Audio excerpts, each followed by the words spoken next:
If you are on a self-discovery journey, this podcast is for you. We will explore personal growth through storytelling, candid conversations, and practical strategies to help us navigate through life's challenges and rewards.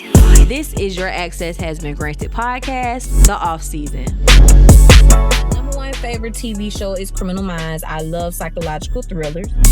Question number 2, where is your favorite place you've ever traveled? It doesn't sound exciting, but my body, soul, and my mind is at peace in Georgia. My family comes from Forsyth, Georgia. And when I'm in Georgia, for whatever reason, my body just is relaxed. I feel so peaceful. I thrive mentally. I come up with great ideas there. And I travel there almost every other month. If you were ever wondering why I go to Georgia so much, that's why. I thoroughly enjoy that. And I tried to move there before, but we gonna leave that alone for right now. Question number 3. What are your current hobbies? To be honest with you, I don't have many hobbies. None that I can identify as hobbies anyway. Feels like everything is towards this. I've hyper-focused on figuring out what my passion was so that I can get it to you guys. Regulators, please remind me that I need to find some hobbies. If you got some fun hobbies that you indulge in, go leave me a comment on Instagram, DM me, or email me. I'll leave y'all that information before it's over. Because I really need some new hobbies, and I do think about it. And I do try to do random fun things with my family and friends, but I just haven't developed a consistent hobby yet. Let's stop right there, Ty. So much has changed. First of all, Criminal Minds used to be me and KJ favorite show. And when he passed away, I struggled to watch Criminal Minds for so long because it always reminded me of him. And shortly after, I started going through this self-discovery journey, and closing out or shutting out the outside noise was a big part of my process. In 2024, I don't watch TV. I have not watched TV in years, and I'm not saying I don't ever watch TV. What I'm saying is scheduled TV makes me anxious. I have a nervous reaction to, oh my God, I got to get to the TV at 8 o'clock and watch Love and Hip Hop. No, it's not happening. I don't watch TV. I like to binge watch miniseries on Netflix while I get my hair braided. That's the new TV for me. People be like, oh, you watched this? No, I did not. I sat at a Love is Blind reunion at my gym bae's house. They made me a t-shirt. They personalized my cup. I had never watched one episode, and I probably fell asleep through the reunion. I don't do it. So a lot has changed. I don't even watch TV. The other thing that I thought was funny is the Georgia comment, because it still rings true. I love how I feel when I'm in Georgia. I don't know if it's because of my ancestry, but there's other places that make me feel like that. I feel like that when I'm in Louisiana. I feel like that when I'm in the Caribbean. Jamaica made me so calm and so cool. Like everything was just floating on air in Jamaica. And I said I need to do my ancestry because I have to have some ancestry in those places because I'm so calm in those places. So Georgia still rings true. If it was a permanent resident and not Atlanta, this is not Atlanta. We're not talking about Atlanta. We're talking about Georgia. If I had the option to move somewhere, it probably still would be Georgia, but it would not be Atlanta. And I'm full of hobbies now. A lot of what happened to me in the last few years made me create small pockets of joy in order to get through life. And when I tell you I will get in my car and drive to Miami for an event and come right back home, this is the facts. I will go watch a symphony perform 50 years in hip hop. I will go to a food festival. I love to eat. I love music. I love art. I love doing little small adventurous things. I haven't got to jumping out of the plane adventurous things, but I like to find things that's going to give me happiness and give me a sense of recharge. So I have plenty of hobbies now. So y'all don't have to give me no hobbies now. I probably can give y'all some. And throughout the season, maybe we'll talk a little bit more about those. I wish I wasn't a procrastinator. I also wish that I wasn't as moody, and I don't even know if that's a habit. That might not be a habit, but those are two things that I really dislike about myself. But y'all know what's sad is that I work best under pressure. So I can literally work on something for 2 weeks, and then at the last minute, I create my best work. So I feel like it's kind of hand in hand with my thriving under pressure characteristic. We're going to work on that part too. We're going to work on that. Question number 6. What are you passionate about? Hold on, Ty. Let's go back. Before we answer the "what are you passionate about" question, we got to go back to the procrastination thing. I think the full question is what is something that you don't like about yourself? And at the time, it was procrastination. I have worked in the last 12 months to create consistency and discipline in my life. So this is fairly new. When you say 12 months, it's fairly new. I'm a substance abuse counselor. And when you work in substance abuse, a year of sobriety is new. So I look at it in the same this is new.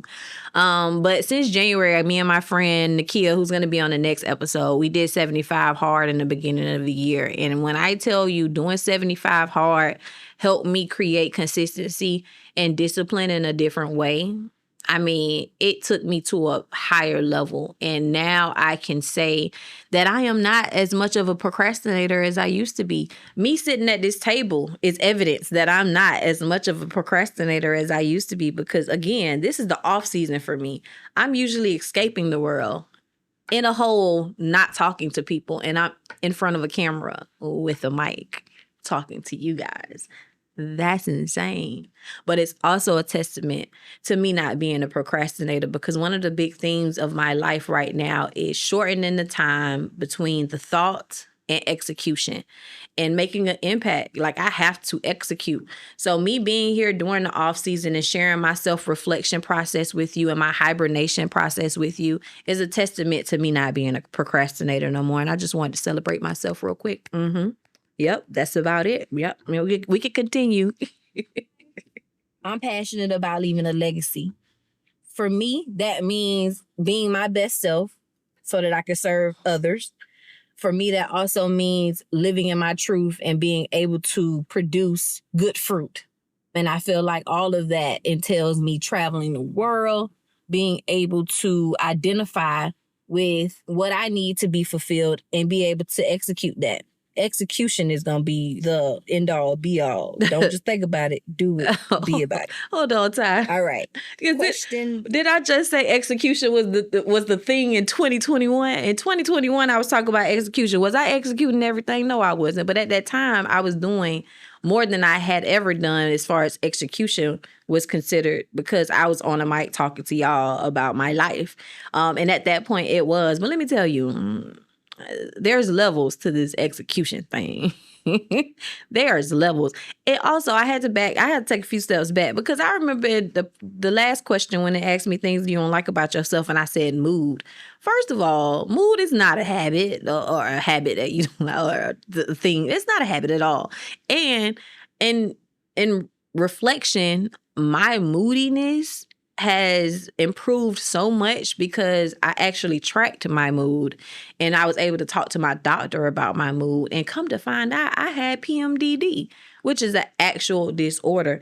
It's a premenstrual dysphoria.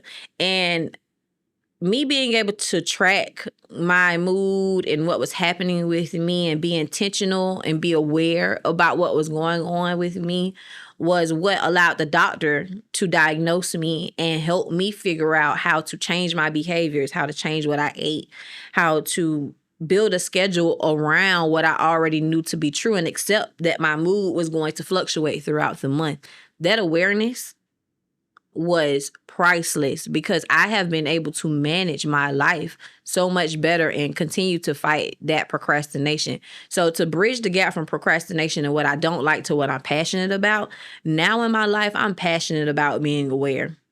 I'm passionate about documenting what's going on with me, and I'm passionate about reaching out to people and asking for help because that was a struggle too.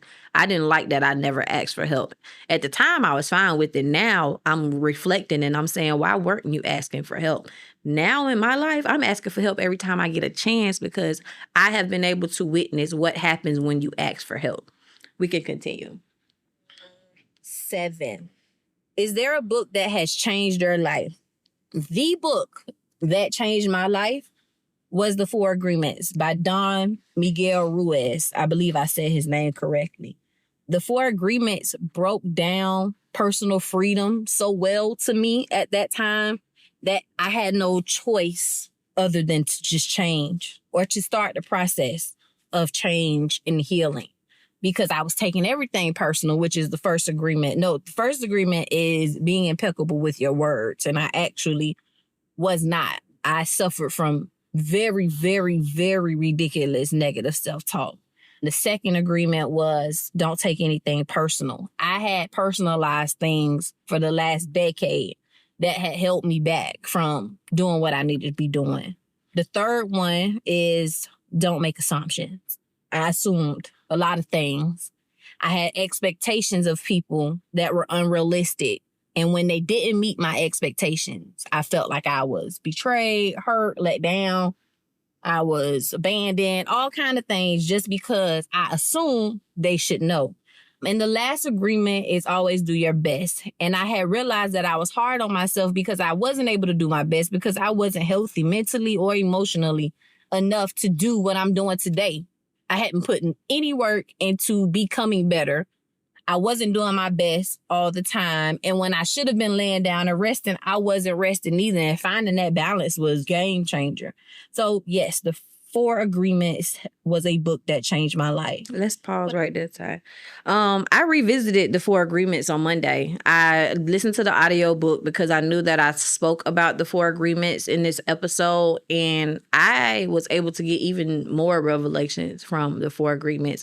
One of the big things that I took away is how much the book overall was about personal freedom, and how personal freedom has been a goal for mine for the last 2 years for me to regain my power and be able to explore personal freedom in a different way has been something that I have been intentionally focused on for the last 2 years. So rereading the book brought back how much about personal freedom the book is about, how much self-awareness was important for me then and is now, and how much it has changed my life in the last few years because I was intentional about being aware so that I can identify what the problem was and I can actually put in the work to break those old agreements and find space to create new ones, because you need courage in order to push through and take your power back and regain your personal freedom. So rereading that book, please, if you read the book then, if you haven't reread the book in a while, reread the book, because if you've done any personal development and you've grown any,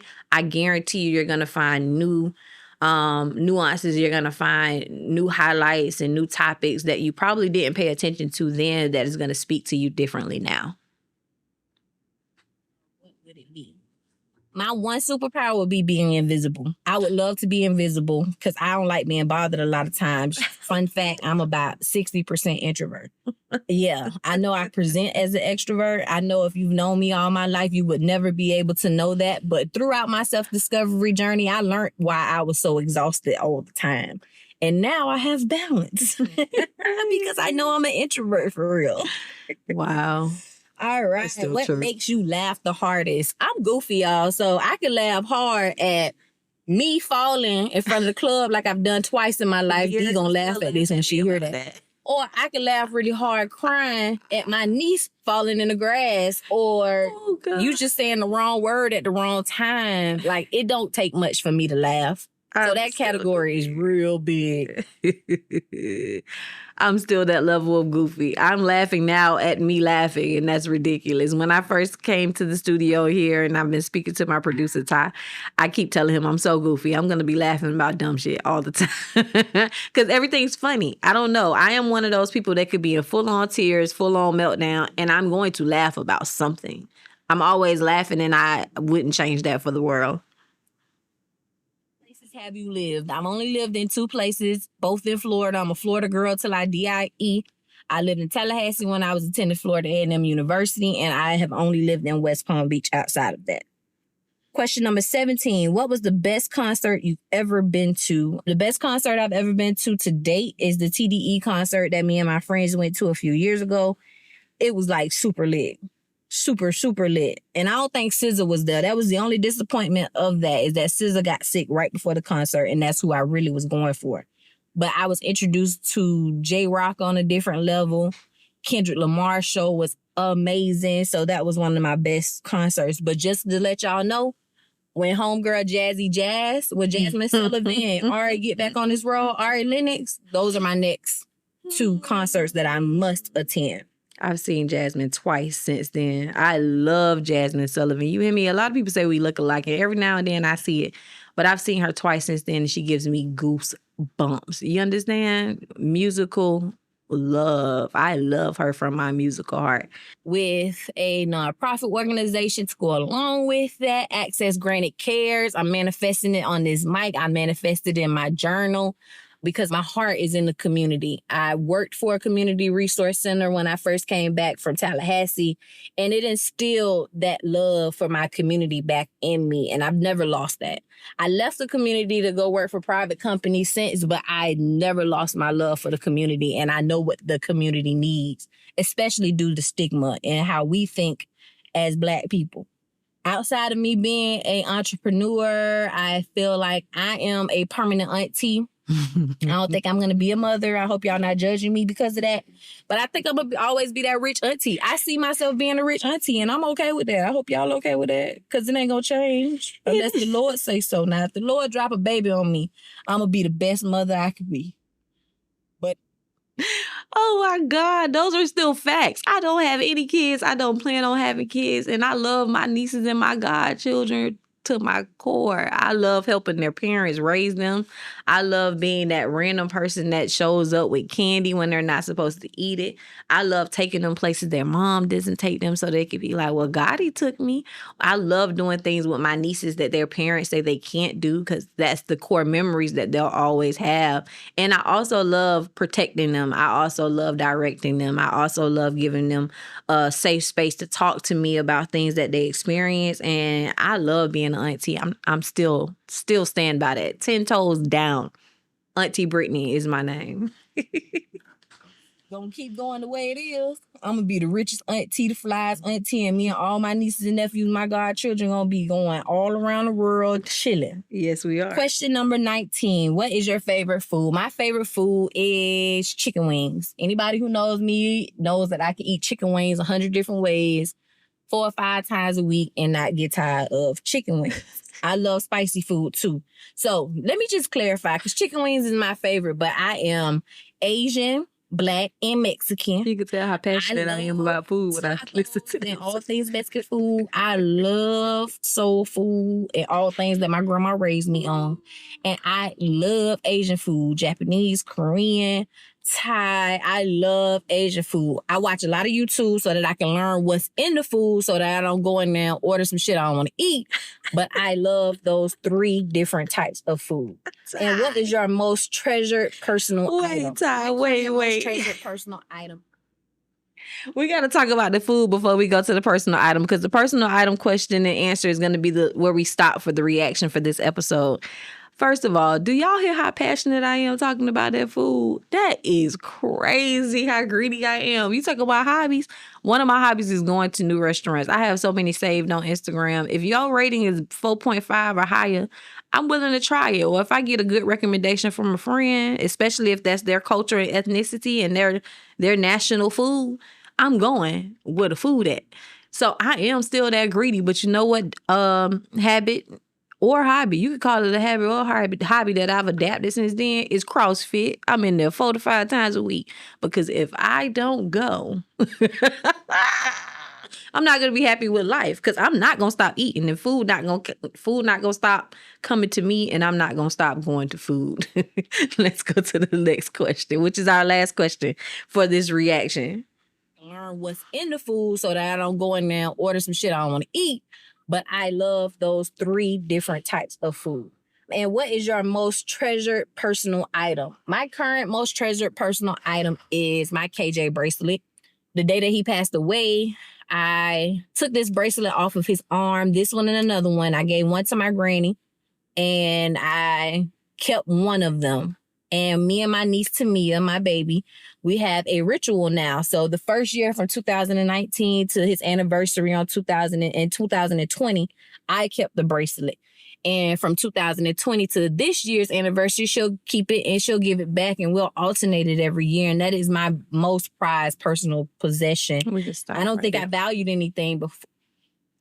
Oh, okay. So a lot of me coming back to this podcast now has been me needing to process grief a little bit deeper. And I'm trying not to cry, but if I cry, y'all, just bear with me.